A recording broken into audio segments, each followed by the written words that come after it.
అనగనగా ఒక కోతి ఉండేది. అది అడవిలో ఒక చిన్న కుటీరంలో ఉండేది. అది చాలా తెలివైనదే. ఒకరోజు కోతికి బాగా ఆకలి వేసింది. అప్పుడు తను వెళ్లి తినడానికి ఏమైనా వెతుకుదామని అనుకుంది. నాకు బాగా ఆకలిగా ఉంది, కాని నా దగ్గర తినడానికి ఏమీ లేవు. పోనీలే బయటికి వెళ్లి చూస్తాను, బహుశా తినడానికి ఏమైనా దొరుకుతాయేమో. కోతి ఆహారం కోసం వెతుకుతూ వెతుకుతూ కుటీరం నుంచి బయటికొచ్చింది. ఒక చెట్టు మీద నుంచి ఇంకో చెట్టు మీదకి దూకుతూ సరదాగా అల్లరి చేస్తూ వెళ్ళింది. అడవి దగ్గరలోనే ఒక చిన్న గ్రామం ఉంది. అక్కడ 2 పిల్లులుండేవి. ఒక దాని పేరు చందా, రెండవ దాని పేరు రాణి. చందా నీలం రంగులో ముద్దుగా ఉండే పిల్లి. దాని కళ్ళు కూడా నీలంగానే ఉండేవి. రెండవ పిల్లి రాణి తెల్లగా ఉండేది. దాని కళ్ళు కూడా తెల్లగానే ఉండేవి. 2 పిల్లులు చాలా మంచి మిత్రులు. మొత్తం ఊరంతా కలిసి తిరుగుతూ, కలిసి ఆడుకుంటూ, అందరి ఇళ్లల్లో కలిసి దొంగతనాలు చేసి పారిపోయేవి. 2 పిల్లులు కలిసి రోజంతా అల్లరి చేసేవి. ఒకరోజు ఆడుకుని రెండిటికి ఆకలి వేసింది. అందుకే 2 గ్రామంలోని ఇళ్ల వైపు బయలుదేరాయి. అప్పుడు వాటి దృష్టి ఒక రొట్టె మీద పడింది. చూడు, అక్కడ ఒక రొట్టె పడి ఉంది. పద వెళ్ళి తీసుకుందాం. పోనీలే, ఈ రొట్టె మనకి దారిలోనే దొరికింది. మనము ఎక్కువ కష్టపడాల్సిన అవసరమే లేదు. అసలే బాగా ఆకలిగా కూడా ఉంది.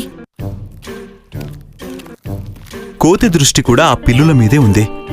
వాళ్ల చేతిలో రొట్టెను చూసి దానికి నోట్లో నీళ్లు ఊరాయి. ఆ రొట్టె నాకు దక్కి ఉంటే చాలా బాగుండేది. నాకు కూడా బాగా ఆకలిగా ఉంది. ఆ పిల్లులు రొట్టెని తీసుకున్నాయి. ఇప్పుడు రొట్టె ఒకటి, కాని తినడానికి 2 పిల్లులు. సమస్య ఏమిటి అంటే ఇప్పుడు దాన్ని ఎలా పంచుకోవాలా అని. ఆ విషయం గురించి ఇద్దరి మధ్య గొడవ మొదలైంది. లేదు, ఈ రొట్టె నాది. లేదు, ఈ రొట్టె నాది. లేదు, ఈ రొట్టె నేను నీకివ్వను. ముందు నేనే దీన్ని చూశాను కాబట్టి ఇది తినబోయేది కూడా నేనే. అర్థమైందా? తప్పుకో, ఇది నాది. లేదు, ఇది నాది. నాకివ్వు, నాకివ్వు. చెప్పేది నీకే, తప్పుకో, ఇది నాది అని చెప్తున్నానుగా. ఇదంతా చూస్తూ కోతి చాలా సంతోషించింది. అప్పుడది ఈ పిల్లుల గొడవ తీర్చడానికి వెళ్ళింది. ఆగండి ఆగండి, మీరిద్దరూ ఎందుకు గొడవ పడుతున్నారు? ఏమైంది? చూడన్నా, తిను నాకు ఈ రొట్టెను ఇవ్వడం లేదు. ముందు ఈ రొట్టెను నేను చూశాను. లేదు, ఇది నాది.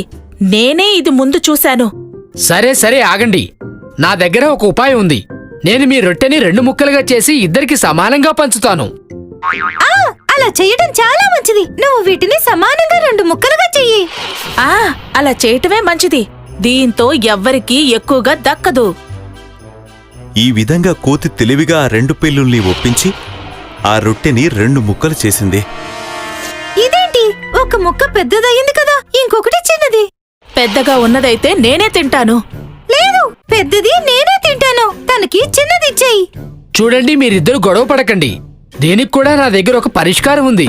నేను 2 ముక్కల్ని సమానంగా చేస్తాను. ఇలా అని చెప్పి కోతి పెద్ద భాగంలో నుంచి ఒక ముక్కను తుంపి తినేసింది.